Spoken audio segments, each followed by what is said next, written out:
জামায়াতে ইসলামীর আমির ডাক্তার শফিকুর রহমান বলেছেন, আমরা রাজনৈতিক দলগুলো জুলাইয়ের আগেও আন্দোলন সংগ্রাম করেছি, আয়নাঘরে গিয়েছি, কিন্তু তখন কোনো পরিবর্তন আসেনি। পরিবর্তন এসেছে আমাদের সন্তানদের নেতৃত্বে। অথচ কেউ কেউ সেই জুলাইয়ের অবদানকে অস্বীকার করছেন, যাদের কারণে অনেকে দেশে ফিরতে পেরেছেন, জেল থেকে মুক্তি পেয়েছেন এবং আজ নির্বাচনের কথা বলতে পারছেন। তাদের এই অস্বীকার লজ্জাজনক। শুক্রবার বিকেলে লক্ষ্মীপুরের আদর্শ সামাদ উচ্চ বিদ্যালয় মাঠে অনুষ্ঠিত নির্বাচনী জনসভায় প্রধান অতিথির বক্তব্যে তিনি এসব কথা বলেন। জনসভায় আরও উপস্থিত ছিলেন ডাকসুর ভিপি সাদিক কায়েম, 11 দলীয় জোটের লক্ষ্মীপুর 3 আসনের সংসদ সদস্য প্রার্থী ডক্টর রেজাউল করিম, লক্ষ্মীপুর 1 আসনের প্রার্থী মাহবুব আলম, জেলা জামায়াতের আমির ও লক্ষ্মীপুর 2 আসনের প্রার্থী রুহুল আমিন ভুইয়া এবং জেলা জামায়াতের সেক্রেটারি আর হাফিজুল্লাহ। লক্ষ্মীপুরের মাটি ও মানুষের নেতা শহীদ ডাক্তার শহীদ শহীদ উসমান পাটোয়ারি, শহীদ কাউসার হোসেন, শহীদ সাব্বির হোসেন সহ জুলাই বিপ্লব থেকে শুরু করে বাংলাদেশের আজাদী আন্দোলনের সকল শহীদদের যাদের আত্মত্যাগের মাধ্যমে আজকে আমরা নতুন বাংলাদেশ পেয়েছি। যেই জমিনে শহীদদের রক্ত পড়েছে সেই জমিনে ইনসাফ বিজয় হবে ইনশাআল্লাহ। সম্মানিত উপস্থিতি, আজকের বাংলাদেশের যে 4 কোটি তরুণরা আছে সেই তরুণরা ইতিমধ্যে ইনসাফের পক্ষে তাদের অবস্থান নিয়ে নিয়েছে। বাংলাদেশের 5টি ছাত্র সংসদ নির্বাচন হয়েছে। ঢাকা বিশ্ববিদ্যালয় কেন্দ্রীয় ছাত্র সংসদ ডাকসু থেকে শুরু করে সর্বশেষ লোকসভা নির্বাচন পর্যন্ত সকল নির্বাচনে ইনসাফের প্রতিনিধিদেরকে বাংলাদেশের তরুণরা গ্রহণ করেছে। আসন্ন 12 ফেব্রুয়ারির জাতীয় নির্বাচনে বাংলাদেশের মুক্তিকামী ছাত্র জনতা সর্বপর্যায়ের নাগরিকরা ইনসাফের প্রতিনিধি ঐক্যবদ্ধ বাংলাদেশের প্রতিনিধিদেরকে বিজয়ী করার জন্য তারা মুখে আছে। সংগ্রামী উপস্থিতি, আমরা ঢাকা বিশ্ববিদ্যালয় কেন্দ্রীয় ছাত্র সংসদ ডাকসুতে দায়িত্ব নেওয়ার পরে 4 মাসে আমরা দেখিয়েছি কিভাবে ছাত্র সমাজের জন্য কাজ করতে হয়, কিভাবে কথা এবং কাজের মধ্যে মিল রাখতে হয়, কিভাবে জবাবদিহিতা নিশ্চিত করতে হয়। আমরা বিশ্বাস করি ডাক্তার শফিকুর রহমানের নেতৃত্বে আগামী যে বাংলাদেশ তৈরি হবে সেই বাংলাদেশ হবে ইনসাফের বাংলাদেশ। আগামী বাংলাদেশের রাষ্ট্রনায়ক হবে ডাক্তার শফিকুর রহমান। আপনারা কি পাবেন লক্ষ্মীপুরের 4টি আসন ডাক্তার শফিকুর রহমান ভাইকে ভোট দিতে? ইনশাআল্লাহ ইনসাফের প্রতিনিধিরা বিজয় এসে বাংলাদেশে গত 55 বছরে যে মাফিয়াতন্ত্র তৈরি হয়েছে, যে জুলুমতন্ত্র তৈরি হয়েছে, যে চাঁদাবাজি টেন্ডারবাজির দুর্নীতি রাজনীতি তৈরি হয়েছে, এই সকল সমস্যা ডাক্তার শফিকুর রহমানের নেতৃত্বে ইনসাফের প্রতিনিধিরা বিজয় হয়েছে। সকল সমস্যাকে বিরোধিতা করবে ইনশাআল্লাহ। একই সাথে আপনাদের আসনে যারা প্রার্থী হয়েছেন প্রত্যেকে দীর্ঘ ফেসিবাদ বিরোধী আন্দোলনে তারা সম্মুখসারী যোদ্ধা ছিল। সর্বশেষ জুলাই বিপ্লবে 4 জন প্রার্থী তার সামনে থেকে এবং নেপথ্য থেকে নেতৃত্ব দিয়েছেন। ইসলামী ছাত্র শিবিরের সাবেক কেন্দ্রীয় সভাপতি ডক্টর রেজাউল করিম জুলাই বিপ্লবের সামনে থেকে এবং পেছন থেকে নেতৃত্ব দিয়েছেন এবং গত 1.5 বছর জুড়ে ইনসাফের বাংলাদেশ নির্মাণ করার জন্য কাজ করেছেন। এই হিসাবে মাহবুব আলম শাপলা করিম প্রতিনিধি, তিনি জুলাই বিপ্লব এবং জুলাই বিপ্লব পরবর্তী তিনি কাজ করে গিয়েছেন। রুহুল আমিন ভুইয়া এবং হাফিজুল্লাহ সহ ঐক্যবদ্ধ বাংলাদেশের যে 4 জন প্রতিনিধি আপনাদের সামনে আছে, তাদেরকে আপনারা কি 12 ফেব্রুয়ারি বিজয় করতে পারবেন ইনশাআল্লাহ? ইনশাআল্লাহ। ইতিমধ্যে তরুণদের সিদ্ধান্ত হলো তারুণ্যের প্রথম ভোট গাড়িব আল্লাহর পক্ষে হোক, তারুণ্যের প্রথম ভোট পক্ষে হোক, তারুণ্যের প্রথম ভোট জীবনের পক্ষে হোক, তারুণ্যের প্রথম ভোট ঐক্যবদ্ধ বাংলাদেশের পক্ষে হোক।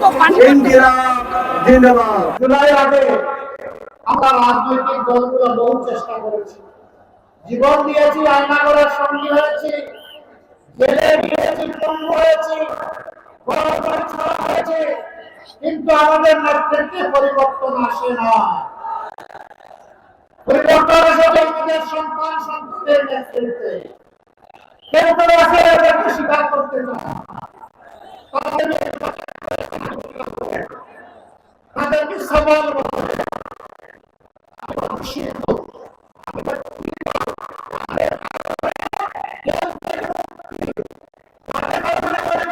দেশে ফিরে আসা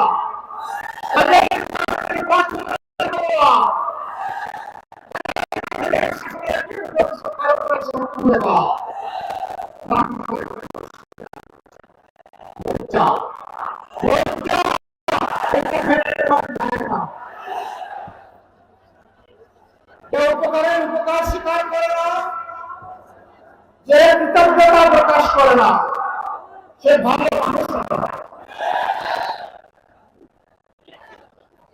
দেশবাসী রাজনীতির পুরোনো বন্দোবস্ত দেখেছে, 54 বছর দেখেছে, সেই বন্দোবস্ত মুসিবত তৈরি করেছে, মানুষের অধিকার হরণ করেছে, দুর্নীতির সরবরাহকে পরিণত করেছে।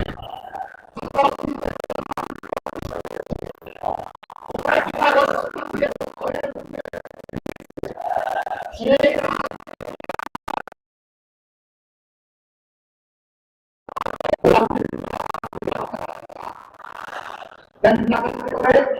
জনগণের কাছে পরিবেশের প্রচার করা হয়েছে। আপনারা পরিবর্তন চান, পরিবর্তন চাইলে ওই জেলায় গণভোটে কি বলতে হবে, শিল্পত কুমড়াতে মারতে হবে, হাত উঠেছে মারতে হবে। আপনারা সবাই হাত উঠেছে মারবেন, আপনারা মারলেই হাত পাশ হয়ে যাবে না, প্রত্যেকটা মানুষকে হাত উঠে সঙ্গী বানাতে হবে। আমরা বিশ্বাস করি বাংলাদেশের মানুষের পরিবর্তন চায়, সেই পরিবর্তনের জন্য আমরা ঐক্যবদ্ধ হয়েছি। আমরা জনগণের রাস্তা যদি আমাদের উপর আসে, আমরা আসলে আসবে ইনশাআল্লাহ। যেই দলের নেতারা আস্তে আস্তে ফাঁসির তক্তার উপর দাঁড়াতে থাকে, তাদেরকে ভয় দেখা ভয় আমরা আল্লাহ ছাড়া কাউকে করি না। আমরা প্রতিশ্রুতিবদ্ধ, আমরা যুবকদেরকে যুবতীদেরকে কথা দিয়েছি, আমরা মা বোনদেরকে কথা দিয়েছি, আমরা তাদের আকাঙ্ক্ষা পূরণ করার জন্য প্রয়োজনে জীবন দিব, কিন্তু হার মানব না। লক্ষ্যের পাশে আপনারা সংগ্রামী জাতি, আপনারা কারো কাছে হার মানেন না। এই জায়গায় কোনি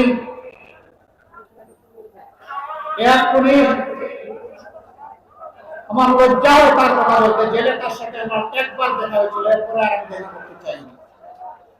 আমার ভাই ডাক্তার ভাই আহমদকে তার বাসার 3 তলার ছাদে নিয়ে সেখানে শারীরিক নির্যাতন করে জীবন্ত দেহটা নিচে ফেলে দিয়েছেন। তিনি কার ক্ষতি করেছিলেন? তিনি তো গরিবের বন্ধু ছিলেন, তিনি তো গরিবের ডাক্তার ছিলেন, তিনি তো অসহায় মানুষের অবদান ছিলেন। তার উপরে এই অত্যাচার, আমরা গরিবের সারা আসতে দিব না।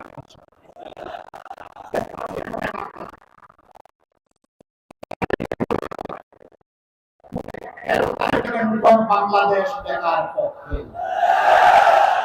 মহান আল্লাহর দরবারে আমরা কাতর করে আরজ করি, হে আল্লাহ তুমি সেই বাংলাদেশটা আমাদেরকে দান করো। লক্ষ্মীপুর অনন্য একটা দিক থেকে, এই লক্ষ্মীপুরে বহু বড় ঘটনা জাতির বিশিষ্ট রাজনীতির জন্ম হয়েছে। এই লক্ষ্মীপুরে অনেক জাতীয় নেতাদের জন্ম হয়েছে এই লক্ষ্মীপুরে।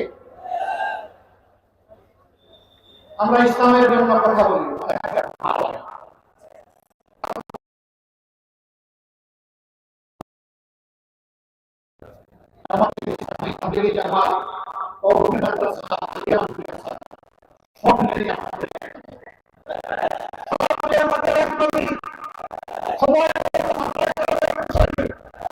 সবাই মিলেই আমরা মাইনরিটি সেখান থেকে কেউ আমাদেরকে টলাতে পারবে না।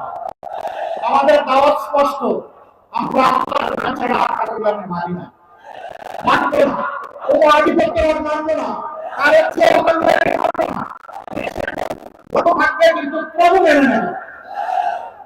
লক্ষ্মীপুরবাসী, জাতীয় জীবনের যে সমস্যাগুলো আছে ইনশাআল্লাহ সমাধান হবে। জামাত কোনো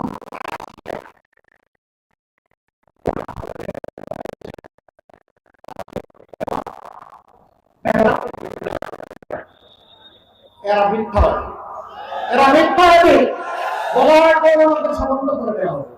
আমি আল্লাহকে সাক্ষী রেখে আপনাদেরকে সাক্ষী রেখে বলছি, কওমি মাদ্রাসা আমাদের কলিজা, কওমি মাদ্রাসা আমাদের হৃদয়। ইসলামী শিক্ষাটা তারাই এখন করে রেখেছে।